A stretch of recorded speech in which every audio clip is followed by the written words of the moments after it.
So this past week was the television premiere of the brand new Steven Universe movie, and I've been very excited since I saw the early promotional material for it.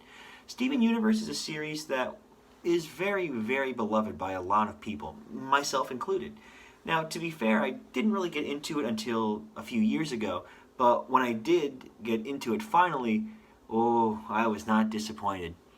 There's an awful lot to love about the series, and the movie that just came out exemplifies everything that there is to love about Steven Universe. And I feel that the movie does take some of the show's criticisms and builds upon them to make an even better experience than the TV show itself. So when we last left Steven, he had, worked out his issues with the diamonds. He had come to terms with who he was as a person in a very beautiful scene with him and Pink Steven. And that was kind of where the show ended. So the movie officially takes place 2 years after the events of the series, at least the original series so far. And Steven is now 16 years old. He has a nice new pink jacket, which I'm in love with. A new aqua shirt, which I'm also in love with.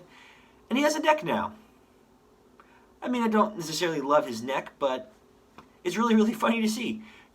Steven's got a neck.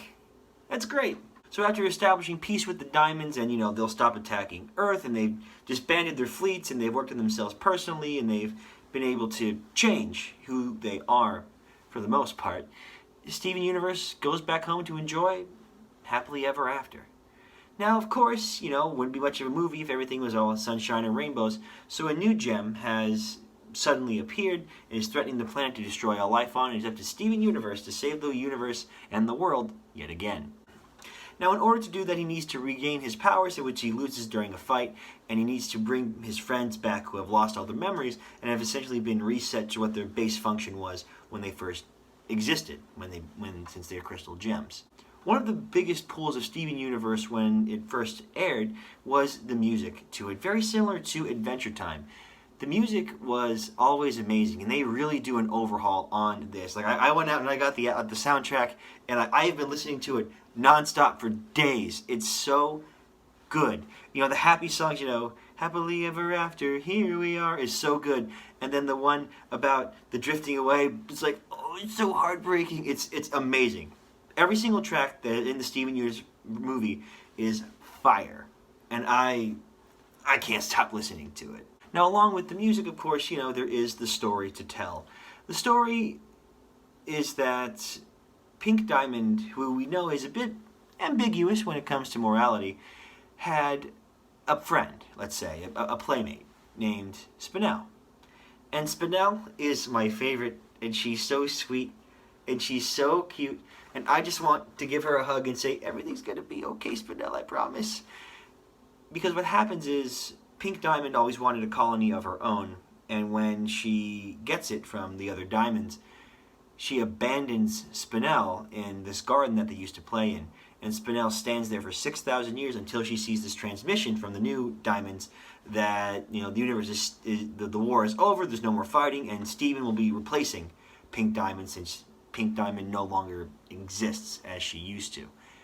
And so this shatters Spinel because she had spent the last 6,000 years standing in place alone with her thoughts, thinking and waiting for her only friend, which was Pink Diamond, to return. And that is incredibly heartbreaking, and Spinel has this breakdown, and she decides she's going to take her revenge on Steven and the Earth. So she comes down to destroy it, and then she gets reset too. So then Steven has to find her memories and his friend's memories. And, from all the villains that we've seen so far from Steven Universe, I gotta say, I think I relate to Spinel the most. The whole point was that she loved someone very dearly, and this person had not just hurt her, but abandoned her. And that is pretty shattering. I won't go into too many details about my personal life, but I will say that I get the feeling of abandonment by people you love, and sometimes when they abandon you, they don't come back. And that's a really hard and a very painful lesson to learn. And there's so many scenes where Spinel is angry and she doesn't know why. She's hurting and she doesn't know why. She wants to hurt Steven even though he is really innocent, having nothing to do with what his mother had done. And I get that. I get the pain building and stacking upon itself, years of pain, and then you finally release it and you cause all kinds of chaos when you really don't mean to. As tragic as that is with Spinell, I just find her whole story with the movie and with the songs and animation it's truly beautiful. And she's has a special place in my heart. So, Pink Diamond may have forgotten about Spinell, but good old Kirkwulf never will. It was a very interesting villain, and I was captivated whenever she would be on the screen singing or fighting or doing whatever. So, props to the voice actors as well to the show. But the direction that they'd taken this character was breathtaking for me. One thing that I would want to mention too about Spinell that was cool was that she was in like this 1920s/30s animation style of like that rubber hose style of the old like Mickey Mouse cartoons or Betty Boop, Felix the Cat. And I've seen a bunch of those cartoons, and it was kind of interesting that, Spinell was this 1920s character, which this world that we live in now is kind of forgotten about. So there was kind of this parallel of like, oh yes, we've forgotten about this old animation, and, Pink Diamond forgot about her. So that was kind of like a weird little, connection that I thought was pretty cool. If you are a fan of Steven Universe and, you haven't seen the movie yet, I'd be a bit surprised. I highly recommend checking it out. I'm not sure when Cartoon Network is going to air it again. I know it is available for download and purchase, so if you want to support the creators, feel free to go ahead and buy the movie, and then, hey, you'll have it for the future. I had very good expectations for what this movie was going to be, and it really just blew all my expectations out of the water.